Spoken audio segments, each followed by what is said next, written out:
Ana sebenarnya malu mau ngomong ada Ustaz Muhammad Qasim.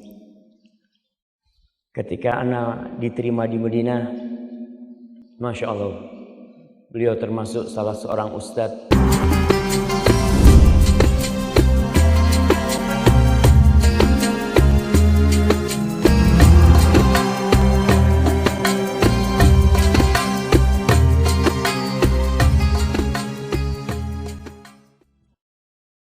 Assalamualaikum warahmatullahi wabarakatuh. Alhamdulillah alladzi arsala rasulahu bil huda wa dinil haqq liyudhhirahu 'ala ad-din kullih walau karihal musyrikun. Ashhadu an la ilaha illallah wahdahu لا شريك له له الملك وله الحمد وهو على كل شيء قدير وأشهد أن محمدا عبده ورسوله وحبيبه وخليله صلوات ربي وسلامه عليه وعلى آله وأصحابه أجمعين أما بعد أحبتي في الله لا أدري ألقي عليهم بالعربية ولا بالجاوية؟ الجاوية المدورية. نعم ما شاء الله. طيب يا شباب الأمة، مستقبل الأمة على أكتافكم. Apabila antum melihat kondisi dunia benar-benar membutuhkan para penuntut ilmu. Kondisi umat Islam sangat memprihatinkan. Menjadi bulan-bulanan di berbagai negeri, bahkan di dalam negeri mereka. Sebagian umat Islam tenggelam, sibuk mencari sepiring nasi. Sebagian di antara mereka ingin memiliki rumah yang lebih bagus. Sebagian bekerja keras, ingin memiliki anak-anak yang sukses dalam urusan dunia. Sedangkan kita semua tahu ad-dunya zailah. Dunia ini akan hilang. Ad-dunya wa in talat qasurat. Hidup di dunia ini walaupun panjang sebenarnya pendek apabila dibandingkan dengan satu hari kelak tatkala kita berada di akhirat. Allah Jalla Jalal berfirman, wa inna yawman 'inda rabbika ka alfi sanatin mimma ta'uddun.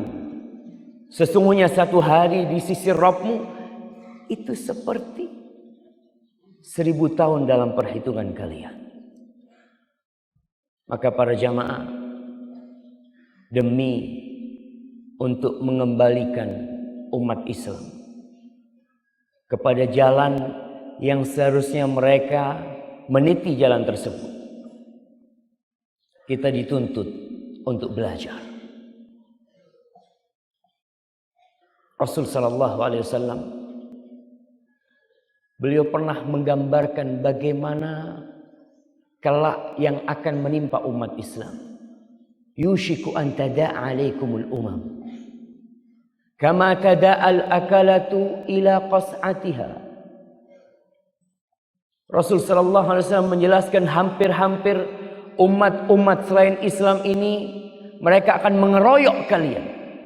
Mereka akan saling memanggil untuk memangsa kalian.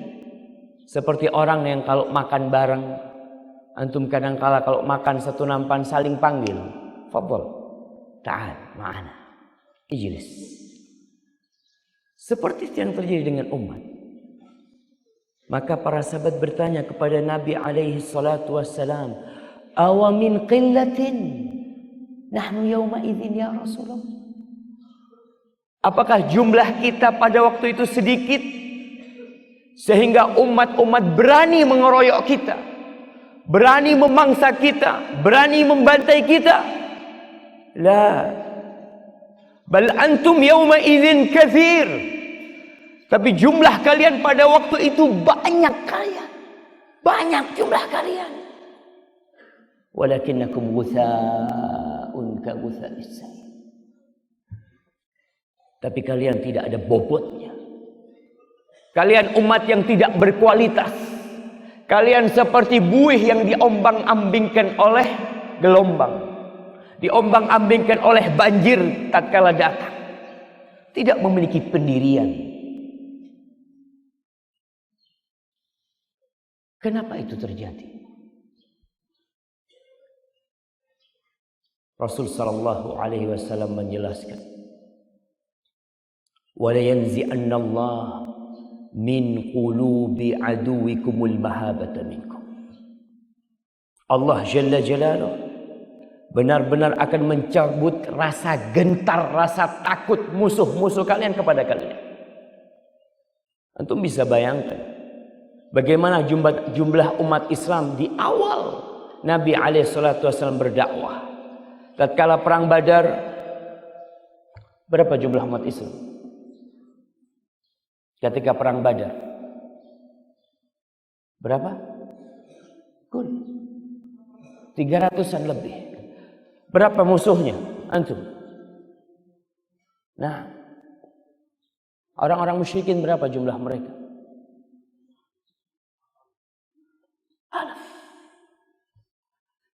Yang takut yang mana? Yang 300 apa yang 1000?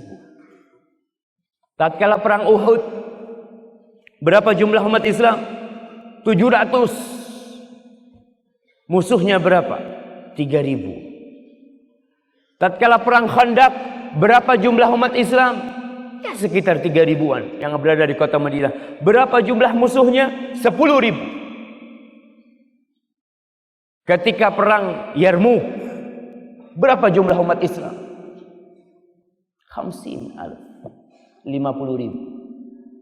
Berapa jumlah musuhnya? Berapa jumlah tentara Romawi? Hampir 200.000. Selalu jumlah kita lebih sedikit dan selalu Allah memberikan kemenangan kepada umat Islam. Musuh-musuh sampai ketakutan. Antum kalau tahu bagaimana pemimpin Romawi pada waktu itu mengirim salah satu anak buahnya, Nasraniyun Arabi, Nasara Arab, wajahnya wajah Arab, lisannya lisan Arab. Kata pemimpin Romawi ini mengatakan, "Udkhul ila mu'askaril qaum wa'tini bi khabarihim." Kau masuk ke barisan musuh-musuh ini, datangkan informasi tentang mereka. Ada apa dengan umat Islam? Jumlah mereka sedikit, mereka berani melawan yang banyak. Berangkat nih orang ini menyusup di malam hari sampai pagi, dari pagi sampai sore. Dia tidak dicurigai karena dia bisa berbahasa Arab dan wajahnya wajah orang Arab. Setelah selesai menyusup dan melihat kondisi umat Islam, dia memberikan laporan kepada komandannya. Apa kata dia? "Ji'tuka min 'indi qaumin yaqumuna al-lail yusallun wa yasumuna an-nahar, ruhbanun bil-lail wa fursanun bin-nahar, ya'muruna bil ma'ruf wa yanhauna 'anil munkar. Wallahi law sariqa malikuhum laqata'u yadah walau zana larajamu liitharihimul haq ala ahwa'ihim." Dia mengatakan, aku baru saja datang dari satu tatanan masyarakat yang kerjanya mereka yaqumunal lail, bangun malam, salat. Seorang penuntut ilmu kalau tidak punya wirdun fil lail, tidak punya salat malam, tidak bangun untuk bermunajat kepada Allah Subhanahu wa taala, mau jadi apa? Setiap penuntut ilmu harus punya paling tidak salah rakaat. Antum salat witir. Enggak pantas penuntut ilmu itu bangun ketika azan subuh. Oh Oke, orang-orang awam nggak apa-apa.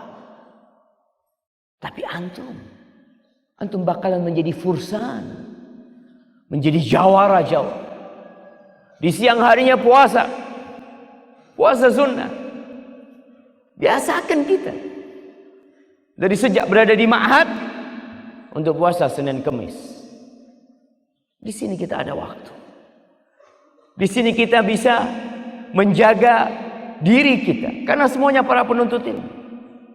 Para sahabat Nabi dan para tabi'in yasumunan nahar. Ruhbanun billail. Di malam hari mereka seperti pendeta-pendeta kita. Ini kata orang Nasrani, seperti pendeta-pendeta. Dan di siang hari mereka seperti jawara-jawara kita. Beda. Di orang-orang Nasoro yang tentara-tentara. Yang pendeta-pendeta. Tapi di kalangan umat Islam, haula ruhbanun billail wa fursanun bin nahar. Yajma'un khairain. Dia mendekatkan diri kepada Allah di malam hari. Di siang hari dia siap untuk dikucurkan darahnya demi Allah Subhanahu wa ta'ala. Mereka suka beramar bil ma'ruf wan nahi 'anil munkar. Kadangkala kita lihat di pesantren maunya nafsi-nafsi. Temannya berbuat maksiat dibiarin, enggak diurusin. Kadangkala kita menegur saudara kita malah menegur kita. Ish dakhlak. Ente yang ada pengurusin kita orang. Kal ana akhuk muslim. Enta muslim, ana muslim. Innamal mu'minuna ikhwah. Tuh para sahabat Nabi, Masya Allah. Andai kata rajanya mencuri, dipotong tangan. Andai kata rajanya berzina, mereka akan rajam raja. Kenapa itulah mereka lakukan? Li'itharihimul haq, karena mereka cinta kepada kebenaran. Mereka suka kepada kebenaran. Mereka lebih mengutamakan kebenaran daripada nafsu mereka. Apa kata komandannya? Lau kana haula kama dzakart atau kama za'am la batnul ardi khairun min dhahriha liman arada qitalahum. Kalau benar yang kau katakan,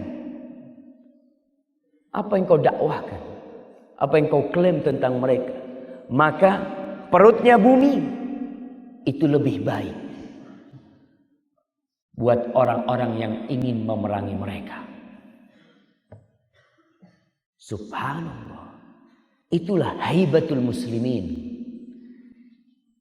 Itulah kegentaran yang Allah lemparkan ke dalam hati musuh-musuh Islam ketika menghadapi umat Islam. Tapi nanti akan datang masa yang Allah cabut. Dan Allah lemparkan di hati umat Islam al-wahn. Para sahabat bertanya, "Wa mal wahn ya Rasulullah?" Apakah wahan itu wahai Rasul sallallahu alaihi wasallam? Qala hubbud dunya wa karahiyatul maut. Hubbud dunya, cinta kepada dunia dan takut mati. Dan ini penyakit yang sangat menakutkan. Tatkala penuntut ilmu asy-syar'i dia datang menghafal Al-Quranul Karim, dia datang menghafal hadis-hadis Rasul sallallahu alaihi wasallam, dia berusaha untuk menjadi seorang guru, seorang pendakwah nantinya, tapi ternyata niatnya untuk dunia, hanya sekedar untuk mendapatkan ijazah, hanya sekedar untuk melanjutkan ke Madinah selalu menjadi seorang ustaz, selesai. Ma'asyiral ikhwah rahimakumullah, hubbud dunya wa karahiyatul maut. Antum jangan berpikir kalau di pesantren enggak ada tuh yang namanya hubbud dunya. Sama. Kita ditimpa dengan yang seperti itu apabila kita tidak menjaga diri kita. Kita tidak membenarkan niat kita tatkala datang ke tempat ini. Antum periksa niat antum. Yang besar, yang kecil.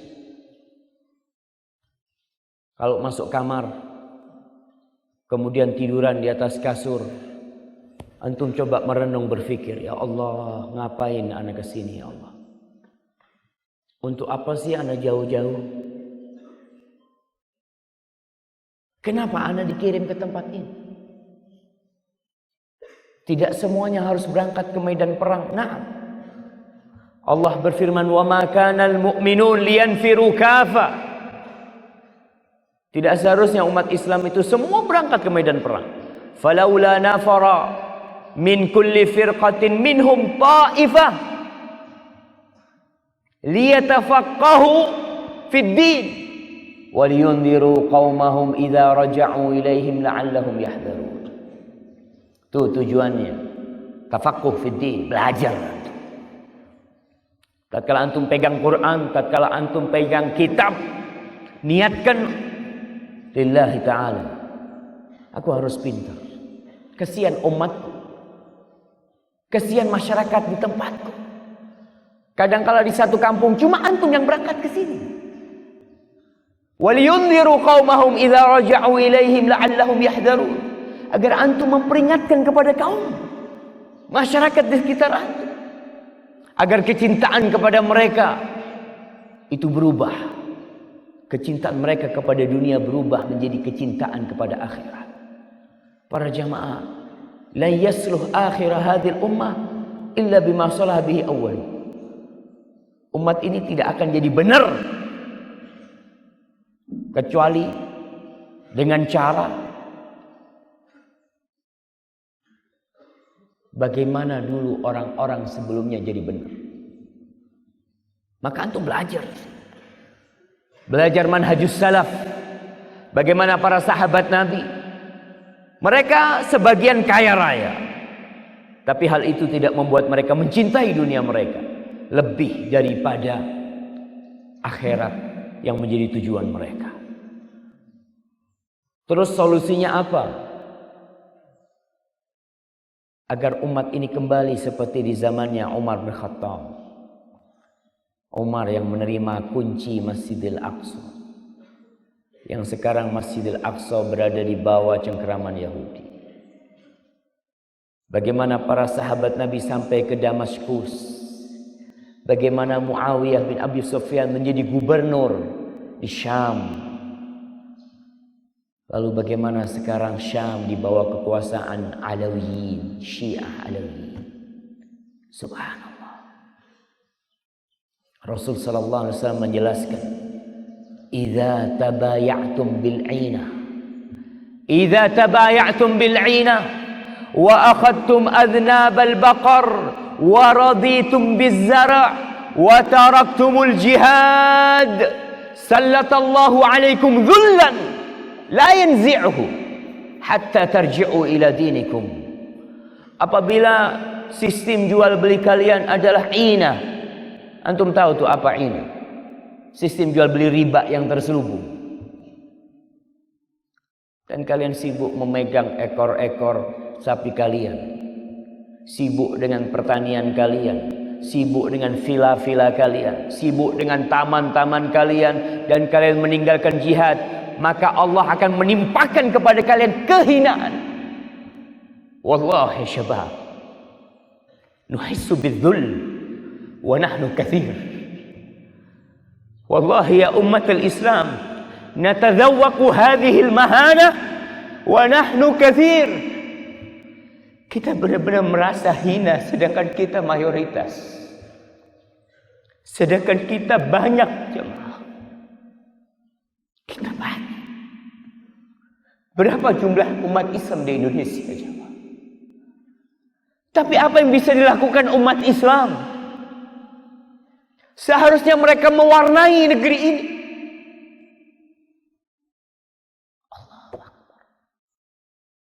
Allah akan timpakan kepada kita hina. Sampai kapan? Hatta tarji'u ila dinikum. Satu hal, Allah akan kembali memberikan kejayaan kepada kalian. Allah akan kembali mengangkat pamor kalian. Tatkala kalian kembali kepada agama kalian. Tarji'u ila dinikum. Kembali kepada agama kalian. Dan bagaimana kita akan kembali kepada agama kita? Tatkala kita tidak tahu apa itu Islam. Tatkala masyarakat muslim tidak mengerti mahwal Islam. Bahkan antum lihat bagaimana gencarnya orang-orang untuk menjauhkan umat Islam dari Islam yang sebenarnya. Dinikum, Islam yang mana Ustaz? Kita melihat banyak Islam di negeri kita. Ada Islam liberal, ada Islam Syiah, ada Ahmadiyah, ada Islam Nusantara. Islam yang mana? Allah Jalla Jalaluh mengatakan, fa in amanu bimithli ma amantum bihi faqad ihtadaw. Seperti Islamnya para sahabat Nabi. Andai kata mereka beriman seperti iman kalian, maka mereka dapat hidayah. Ayat ini turun kepada para sahabat Nabi. Wa idza qila lahum aminu kama amana an-nas qalu anu'minu kama amana as-sufaha ala innahum humus sufaha. Apabila dikatakan kepada orang-orang munafikin, berimanlah kalian seperti imannya tuh orang. Siapa manusia yang ada pada waktu itu? Nabi alaihissalam wa ashabu. Kalian Islamlah seperti Islamnya para sahabat Nabi. Apa kata orang-orang munafikin? Qalu anu'minu kama amana as-sufaha. Apakah kita akan beriman seperti berimannya orang-orang goblok, orang-orang bodoh? Subhanallah. Dan muncul orang-orang yang tidak mau beriman seperti imannya para sahabat Nabi. Hatta tarji'u ila dinikum. Sampai kalian kembali kepada agama kalian. Jamaah, ilmu itu nur. Dengan kita belajar agama, kita tebarkan cahaya ini. Setiap santri pulang ke kampungnya, dia bawa itu lentera. Dia terangi kampungnya dengan la ilaha illallah. Dia jelaskan kepada masyarakatnya tentang Rasul sallallahu alaihi wasallam. Kembali dihidupkan di diri mereka, annahum muslimun, bahwa mereka orang-orang Islam. Nahnu muslimin syabab. Dan itu melihat bagaimana kebodohan tatkala merajalela. Orang-orang melihat sebuah kebenaran menjadi sebuah kebatilan. Yang baik dipandang buruk. Antum ingat dengan kisah 99 orang yang membunuh manusia. Lalu datang kepada seorang ustaz.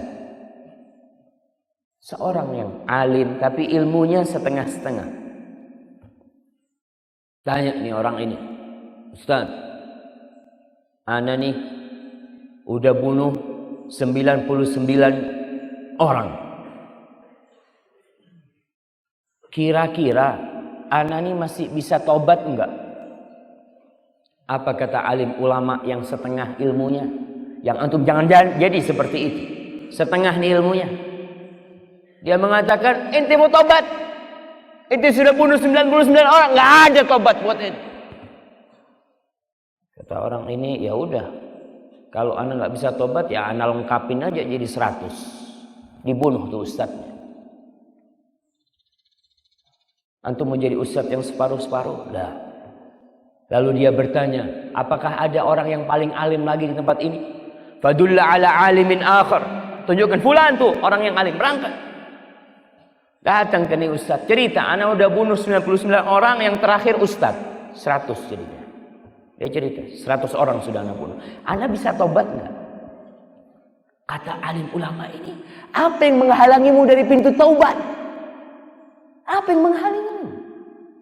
Maka para jamaah, antum harus benar-benar belajar menuntut ilmu. Waktu antum gunakan semuanya untuk menuntut ilmu dan butuh kesabaran.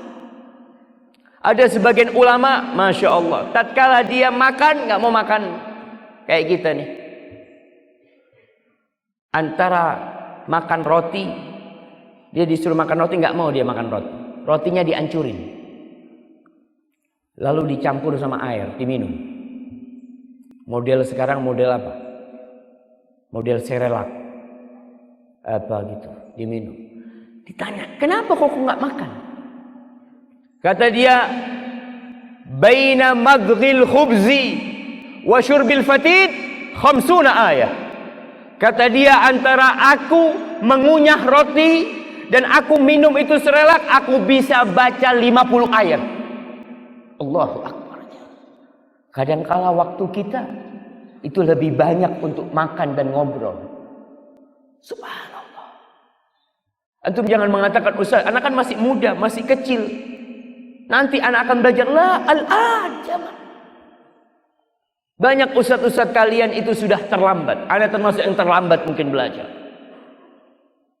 Maka antum yang mendapatkan kesempatan besar, belajar dan sabar. Di pesantren harus sabar. Mungkin di pesantren ini Masya Allah, pesantrennya bagus, bersih. Nggak ada Ustaz yang kena gatal-gatal Ustaz ya. Ada juga Masya Allah. Kalau antum nggak kena gatal-gatal, katanya nggak sah masuk pesantrennya.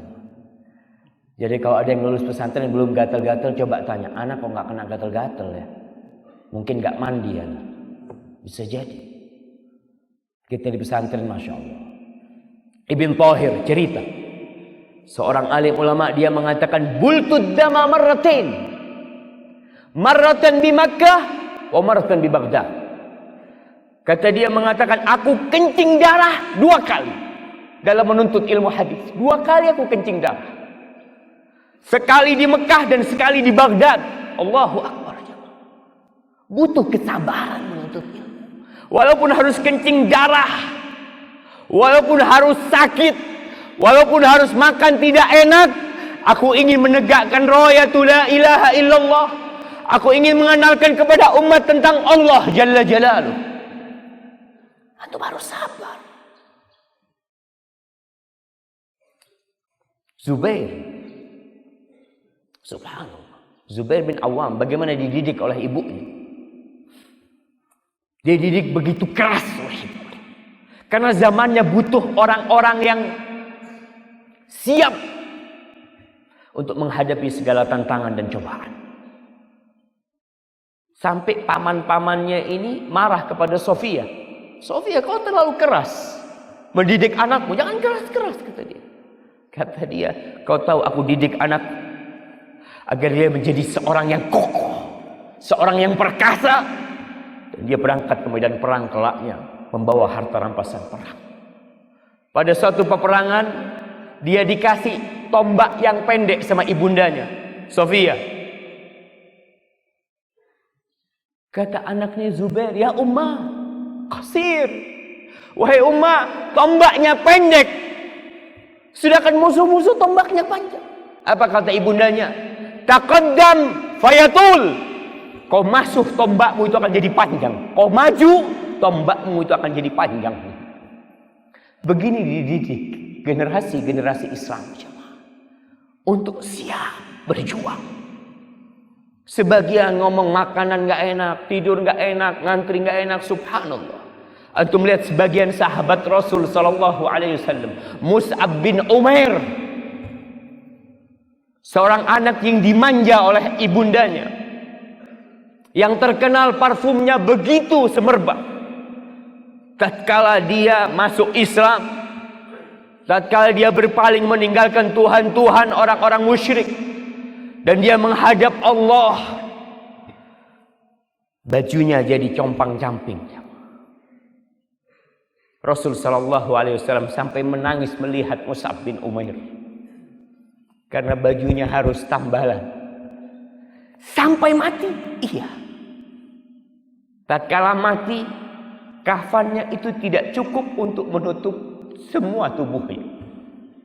Sedangkan kita sekarang, tiap orang punya 2, 3, 4 pakaian, punya 5 pakaian, punya 10 pakaian. Bahkan dia bisa membeli khusus kafan dia. Rasul sallallahu alaihi wasallam, antum kalau lihat bagaimana kondisi para sahabat, sebagian itu sholat sambil dipegang sarungnya, takut auratnya tersingkap. Gak ada atasannya. Dan itu tidak membuat mereka tidak ridho terhadap apa yang Allah berikan kepada mereka. Allah mensifati mereka radhiyallahu anhum wa radu'an. Mereka ridho sama Allah. Dalam kondisi miskin, dalam kondisi susah, sebagian sahabat harus pingsan-pingsan tidak makan, mereka ridho kepada Allah Subhanahu wa taala. Apakah kita setelah semua yang Allah bukakan untuk kita, sarana menuntut ilmu begitu mudah, kita masih malas jemaah? Tatkala Abu Ubaidah Amir bin Jarrah membawa jizyah dari Bahrain, pagi hari habis sholat subuh Nabi bangun. Tahu-tahu sebagian sahabat menghadang Rasul sallallahu alaihi wasallam. Nabi tersenyum. Kalian dengar ada uang yang datang? Iya Rasul sallallahu alaihi wasallam. Mereka susah hidup. Maka pantas tatkala ada sedikit harta paling tidak bisa memperbaiki kondisi mereka. Apa kata Rasul sallallahu alaihi wasallam? Fawallahi mal faqra akhsha alaikum. Demi Allah aku tidak takut kalian ditimpa kefakiran. Nabi tidak takut kita jadi miskin seperti di zaman Rasul sallallahu alaihi wasallam. Wa innama akhsha an tubsata alaikumud dunya kama busitat 'alal ladzina min qablikum fatanafasuha kama tanafasuha fatuhlikakum kama ahlakatkum. Tapi yang aku takutkan tatkala pintu dunia dibukakan buat kalian, lalu kalian berlomba-lomba mengumpulkannya, sebagaimana orang-orang sebelum kalian berlomba-lomba mengumpulkan, dan dunia itu akan menghancurkan kalian sebagaimana telah menghancurkan mereka. Ma'asyarul ikhwah. Maka terimalah kondisi yang berada di tempat ini tatkala antum menuntut ilmu. Sarana yang ada gunakan untuk lebih menuntut ilmu. Dulu para ulama kalau mau baca harus menghidupkan lampu dari minyak. Mungkin mandil Ustaz. Mandil. Syukur.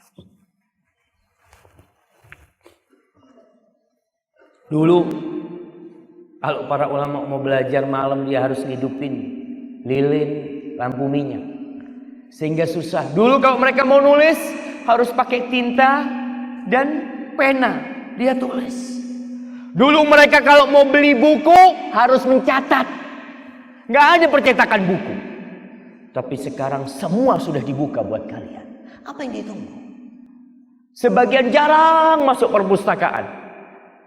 Masya Allah. Sebagian sebulan sekali masuk perpustakaan. Mau jadi apa?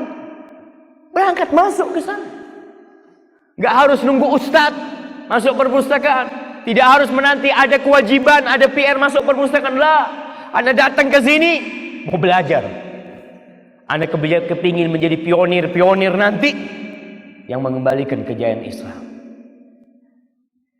Dan keberadaan antum di tempat ini diperhitungkan oleh musuh-musuh Islam. Walan tarda ankal yahud walan nasara hatta tattabi'a millatahum. Hadza wallahu a'lam bissawab. Itu yang bisa Anda sampaikan. Apabila benar itu dari Allah Subhanahu wa taala, kalau ada yang salah dan kurang berkenan itu dari diri Anda pribadi, Anda terima kasih. Insyaallah. Ma hadza salam. Anda berterima kasih yang sebesar-besarnya karena Anda